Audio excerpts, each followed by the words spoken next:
Okay. That was it. All right. So anyway, let's go through this. We'll do it fairly quickly, maybe more quickly than you would do it in your classroom. Do we have enough farmland to grow enough food for everyone? If we look at our earth, what do we see? How much is good farmland? We know the earth is mostly water. Some of the land is too high and too cold for farming. Some of the land is desert or too dry for farming. Some of the land is covered with forests or grasslands. Some of the land is covered with people. So what's left? For demonstration purposes, let's imagine that this is the earth. We have divided it into 32 parts. Follow the directions to color the circles. Find out how much good farmland is on the earth.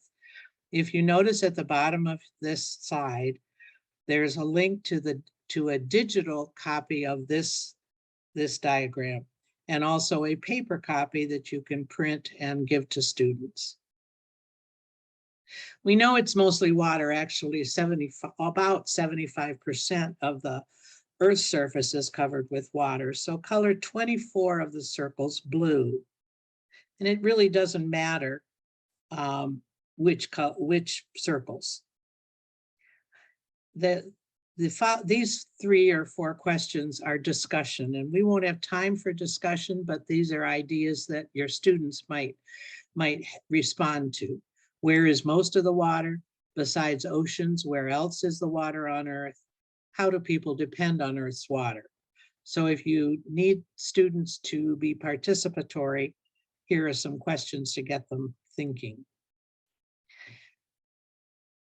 What are areas that people would not want to be able to live? Are they too high, too cold, too dry?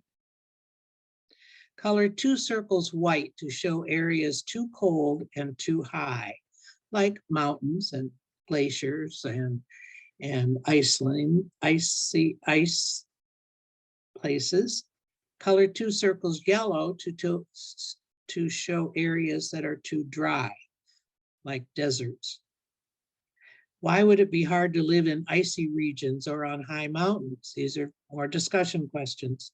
Why would it be hard to live on deserts and low rainfall areas? So students need to think about that kind of thing. It would also be difficult to farm areas that are covered with trees. Color 2 circles green to show the land on Earth that is covered with forests. What about cities and parks and factories and recreation and urban areas? Color 1 circle red to show urban areas where people live and work and play. What is left is the land in the world that is used for growing food for the entire population of the world. Color that circle brown. Brown shows the amount of land that has enough rain, the right temperature, fertile soil, and is level enough to farm. As a review, the blue, 75% of the earth is water. 6.25% of the earth is too cold, and 6.25% is too dry. 6.25% is forested. 3.125% is urban. Fertile farmland means 3.125% of the earth that can feed 9 billion people. Now, of course, students are going to come up with other ways to feed the people, and we'll talk a little bit more about that later. This is the evidence or analysis note taker that Lori referred to, and an idea. These are things you can put into this note taker. The evidence is only 3% of our Earth is arable land. An analysis or observation or question is, where else can we get food? Okay, I think that Gloria is going to take over from here. Okay, thanks. Sorry about that. I know Marty is a little worried about the technology, and I can tell you that there isn't a mistake on Zoom that you can make that I haven't made myself. A few of those have been today. So hopefully this will go. Whoops, and this is one of them. I thought I was ready to share my screen, and somehow it's going to make me go through everything to get to where I want to be. So thank you for your patience. Quick review, right? Yes. Yes, a very quick review. So, okay. So, as I mentioned earlier, evidence and analysis, we want our students to think deeply. And so this is a basic two-sided note taker, and it's as easy as folding a piece of paper in half. And on the left, something that you heard or saw in the demonstration. And then on the right, what's going through your head? So what jumped out at you and what did you think? So let's just take a moment in the chat and consider, what questions do you have or what connections do you have related to something that you saw in Marty's presentation? Or what do you think your students might be wondering if they were to see that? So if there's anything that you want to add to our conversation, I'd love to put it in the PowerPoint, but I think the chat is probably our safest option right now. So yeah, Annette, how can farming be done in urban areas? Great question.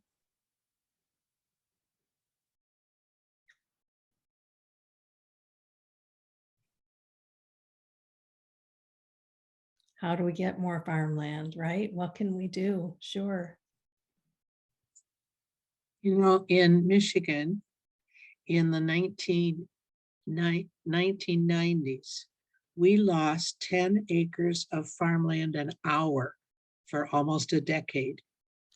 And one of the reasons was that people would buy 5-acre, farmers could make more money by dividing their land into 5 acres for selling to homeowners than they could growing soybeans.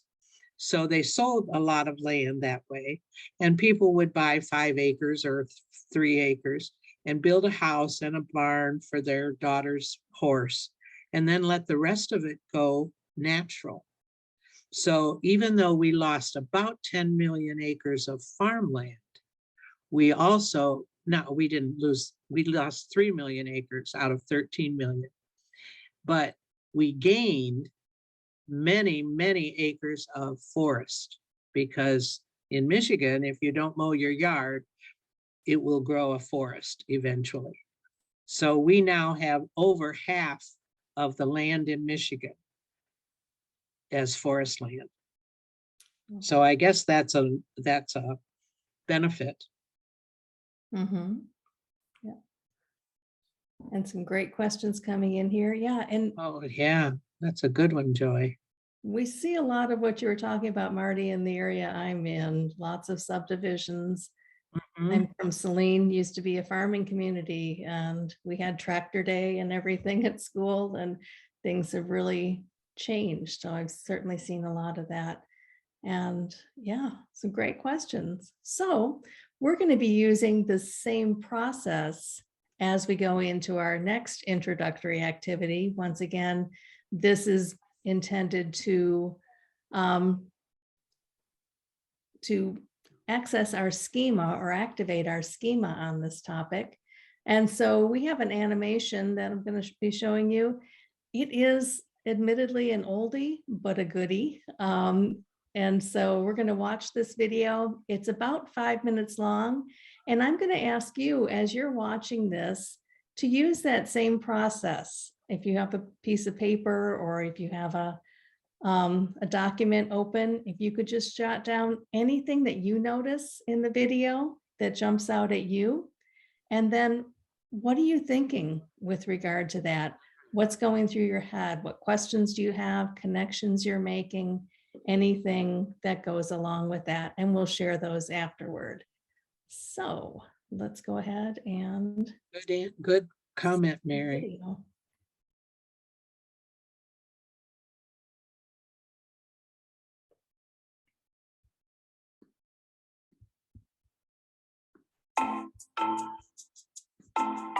An environment is a system of living things. The Earth is our environment. The capacity of our environment to provide space, to produce food, and to supply energy are all limited. Humans thrive on less than 17% of the Earth's surface, and only about 4% will grow crops.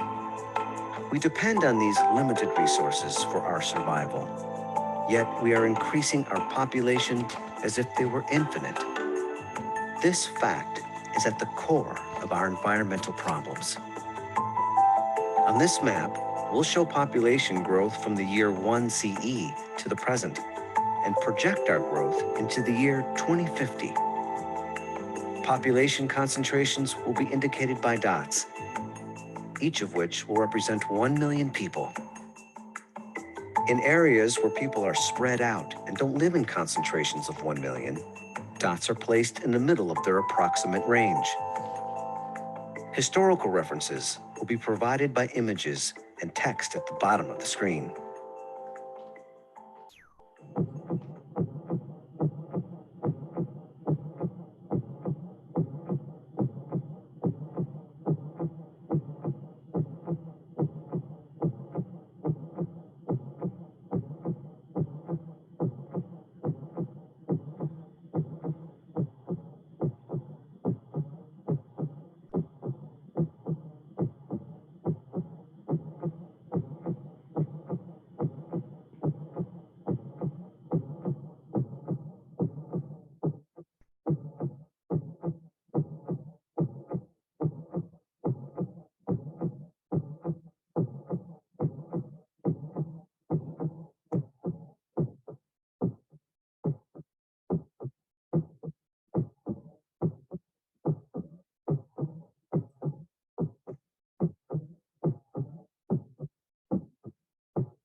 Our population is expected to grow to 10 billion by the end of this century.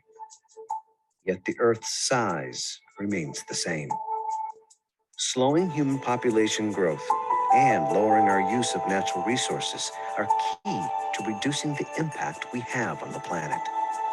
Through the decisions we make about our lifestyles, our numbers, and our consumption, we can all help preserve the health and beauty of our home.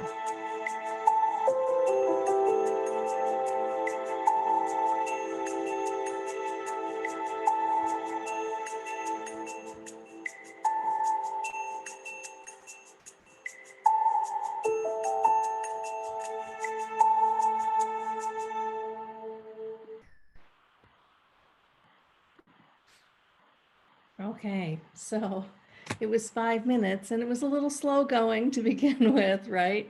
But a lot happens at the end. Let's, instead of using the actual note taker, we're a small group, let's just go ahead and either put something in the chat, or you can turn on your mic and share something that you noticed, that you saw, you heard, that jumped out at you, and what did you think about it?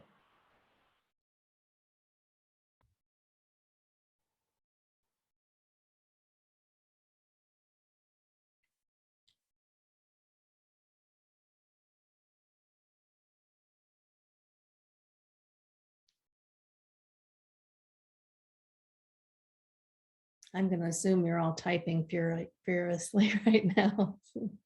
So we'll give you a little time. What did you see and what did you think?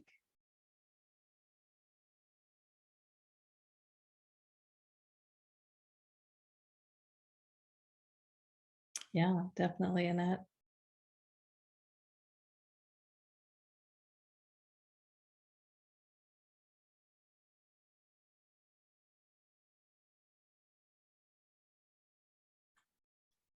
Absolutely.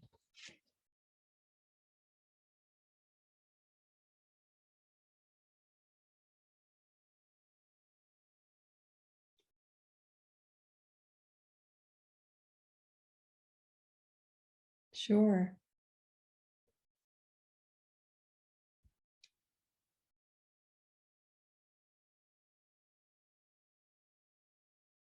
Great things. Thank you. So there's so much to think about, and we know that our students are going to have a lot of things that are going through their heads as well.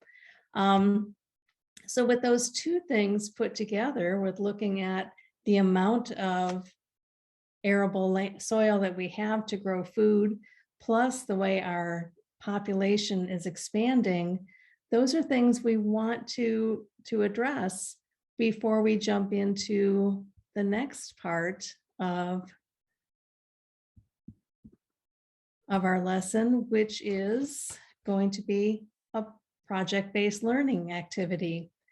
So if you have done PBLs before, and this is not something that's new, I know that I was trained in the gold standard. I think it was the Buck Institute that does the gold standard project-based learning trainings.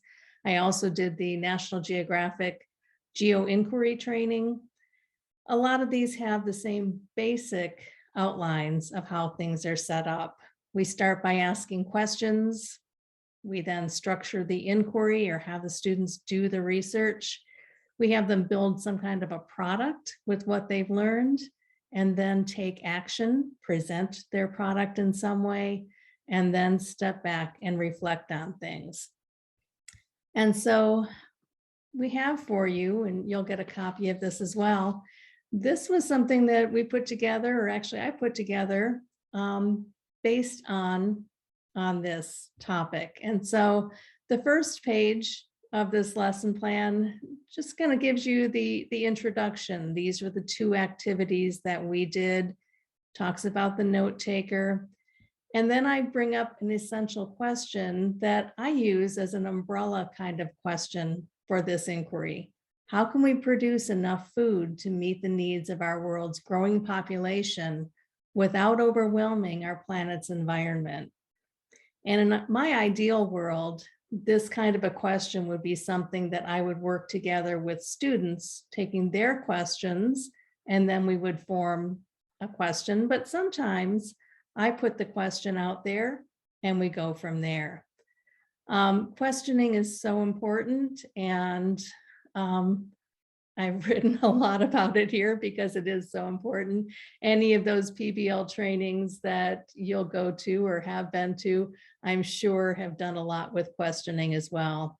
Second page, though, actually kind of breaks down the process and takes you through how you might do this. Remember, this is inquiry based, so you can see it and look to adapt it based on your classes and on your students, but asking questions and then structuring the inquiry. So I've included some resources for you here that you can use. And I want to remind you, I think something that gets lost sometimes in those trainings is that when students are doing project-based learnings, you're still teaching along the way. You are working with those groups. You're in there meeting with them as they meet, as they do their research, to find out what they might need and how you might help. And sometimes along the way, you'll see that, you know what, I want to send certain resources to certain groups. Sometimes you want to do a mini lesson that addresses something that you know will benefit everybody. But there are lots of things that you're doing and teaching along the way. So these are some resources that might help you with that. And then students are building their product. They'll be looking at a lot of infographics, charts, graphs, maps. And we also want them to actually make some of those, ideally, if they can get those into their product and their presentation. And then take action. A lot of different ways they can do that. There's a few listed here, and then the reflection piece. And this certainly connects with the C3 framework and the standards. And then I've listed a few extra pieces of information for you there too, that I thought might help. So our first part of asking questions, how can we produce enough food to meet the needs of our world's growing population without overwhelming our planet's environment? What are some things you think your students might be wondering? What are questions you think they might come up with? If you want to pop those into the chat, that would be great. Yeah.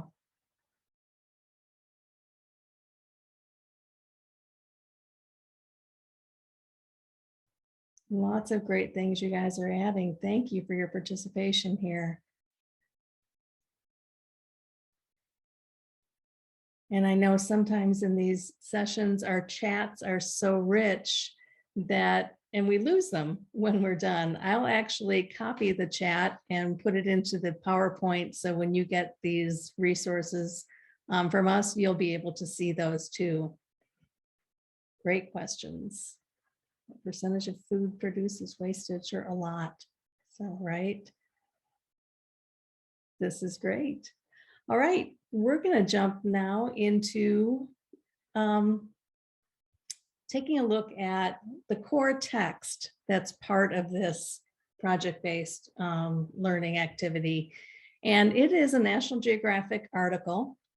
What I'm going to ask you to do is I'm going to put you into breakout rooms, and you won't have enough people to read all 5 sections of this article, but you will at least get a feel for how this might work with students. And I'm going to warn you that you will not have enough time to do this entire activity, but we wanted to, like I said, give you a feel for how this might work. So, oops, I put the wrong thing in the chat here. I want to give you these questions. Let's see. Let me try this once again. Nope, that's not working.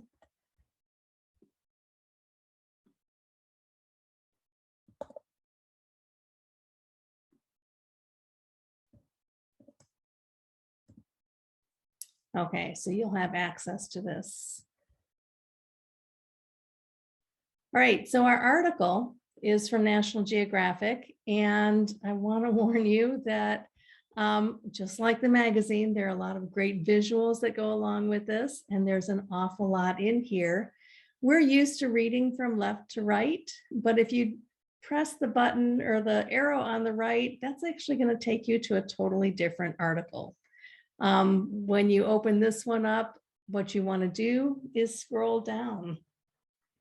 And so this will take you to the article. Just like the magazine, lots of great visuals.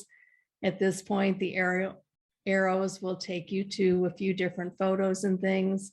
But if you keep scrolling down, you'll get to the actual text. And this is a 5-step plan to feed the world.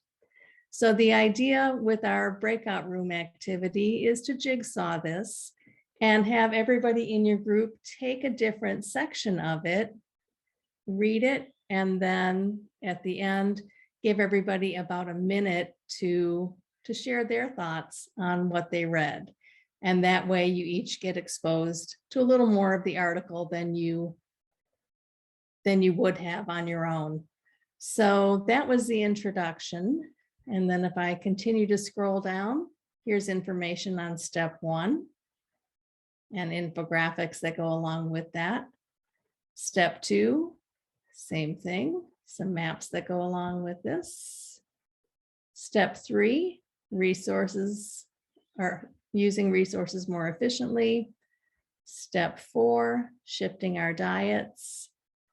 And step 5, reducing waste. And then the conclusion here a little further down. So the idea, once again, is to have everybody in your group decide, kind of preview the article, decide who will read which of those sections, take about 4 minutes to individually read, and then about a minute to share out. So I think with the number of people we have, we'll have about 4 people in each group. I'm actually, let's see, if I give you, I think only about 8 minutes in your rooms, it's not a lot of time. Once again, it's kind of a sampling, but it'll give you a chance to, you know, like I said, to just experience a little bit of this. So are there any questions before I do put you into breakout rooms? Welcome back. How did it go?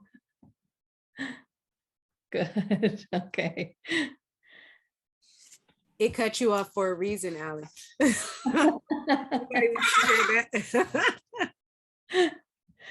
All right. Just briefly from what you were able to read and talk about, any takeaways from that? Any thoughts on even the process that you went through, even though it was a very shortened version of what you might do with your students? Lots.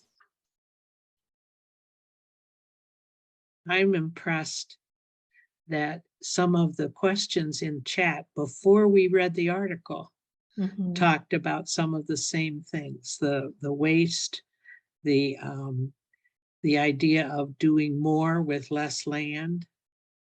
People already, you participants already have chosen some of the things that we are talking about. Great job.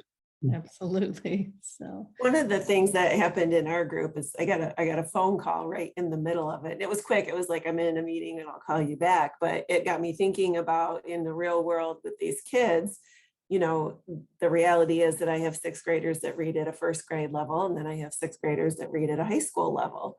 And so some of them are going to be done in 3 minutes and others aren't going to be done for 15 minutes. And, you know, thinking about how to manage that. That's what came to mind for me. yeah, and that's a good point, Annette. I know that when I would do a jigsaw, I would have your home base group and then your expert group. So for every home base group that had somebody reading each of the 5 sections, those students would then go to their expert group. So everybody who read section 1 would get a chance to share and hear from other people that had read that same part. And then they could learn from each other before they went back to share with their home-based group. Okay. Thank you. Sure. So, I was trying to find the hand raise feature, but I was also going to, similar to what you said, was also having the groups, because sometimes it's not so much that I read at a lower level, I process at a different level. And so even if I finish reading it, encouraging students to go and find other things online that might help them to process it better. So also activating their inquiry, right? And you might find students who want to research it even more from looking at that. Like when I saw GPS, I was like, interesting. That would be, I wonder what that looks like. A drone following a tractor. So students might feel the same. absolutely. Thank you, Marcia. So, all right. So a lot to think about, and we have unfortunately a very short amount of time to share this with you. But hopefully there's a lot that you were able to get from it. I did put a link in the chat to this PowerPoint, and I just want to mention that at the very end of the PowerPoint, there's a list of resources. And so the classroom version of what Marty presented to you, you have a PowerPoint for that or Google Slides. The student activity in slides. So if hopefully we are no longer at a point where we're going to be teaching remotely anymore, but if you were, there's something for that. The old-fashioned handout that you can actually print and copy. The video is in there. The note taker is in there, but just considering that we were doing a lot of online teaching, there's a Padlet option, or if you want to change things up, that's kind of a fun way to do things. A link to the lesson plan and the article. And then I don't know why I put a link to this presentation in here, but that's in here as well. So, all right. And we want to thank you for joining us today. Once again, well, our bios are in there, but you don't need that again. So, all right. And we certainly hope that you enjoy the rest of the conference. And thank you so much for joining us. We got a warning that we have to close our room at 6:30 so the next presenter can join. So Good lesson. thank you so much.